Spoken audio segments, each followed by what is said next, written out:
Tesla repair may become more accessible. The company shows its flexibility on the energy storage front. And welcome to Australia, Model X. Here are your Tesla tidbits for January 31st, 2017. Electrek has this story somewhat out of nowhere. Its genesis actually came from the story where Tesla relented on the power restrictions placed on vehicles that had made frequent use of max power. Tesla President Jon McNeill had posted this retraction on the Tesla Motors Club forums, and he received a reply from one owner that had a little more to say. Quote, "I support Tesla, but I do not approve of some of their policies. I'm glad to see Jon McNeill and Tesla stepped up and did the right thing here. Now, if we can only get them to allow us to perform our own maintenance, which involves releasing service info and software as well as sell us parts. Also, if you purchase a salvage vehicle, they will not sell you parts at all. This will have to change if Tesla hopes to become mass market." End quote. McNeill replied to the owner saying that he'd replied in private and that it was in the works. This is huge news, as there's only one state where it's currently possible for a non-shop to obtain Tesla repair materials, and even then, it's not a cheap proposition. For an hour's access, it's $30. For a day, $100. $350 for a month, and a cool $3,000 for a year. It remains to be seen exactly what this policy may materialize as, since it's entirely possible that this method of access will simply be applied across the board, and it's obviously not cheap. Hopefully, much like its patents, Tesla will make its service information open to all as well. Today's second story comes courtesy of both Bloomberg and Electrek.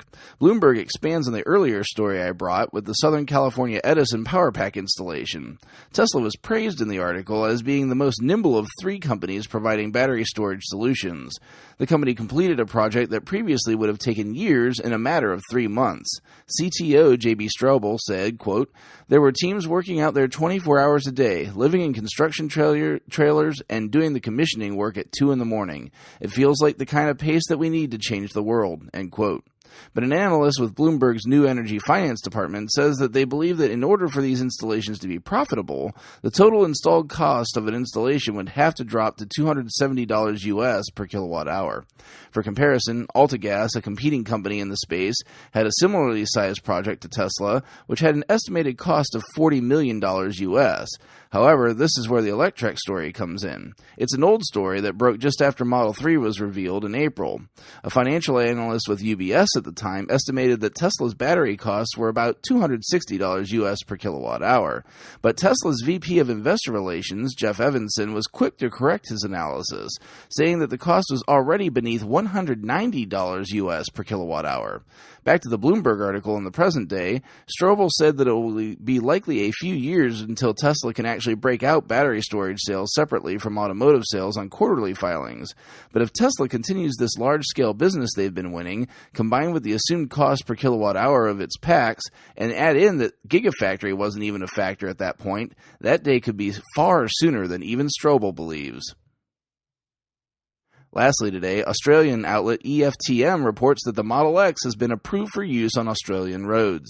After 5 months of waiting since the official announcement by Tesla, on the 20th of this month, the application for vehicle identification plate approval was completed, paving the way for Model X deliveries in the country.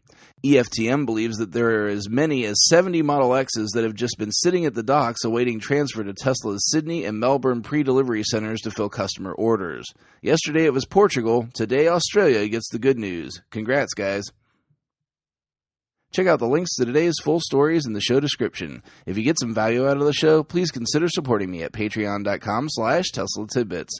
Thanks so much to my super patrons John Waltower, Drew Schuyler, and Cookie UK for their support at the $10 plus level. If you have nothing to spare, it's no big deal though. You can still support the show for free with positive reviews and by spreading word of the show.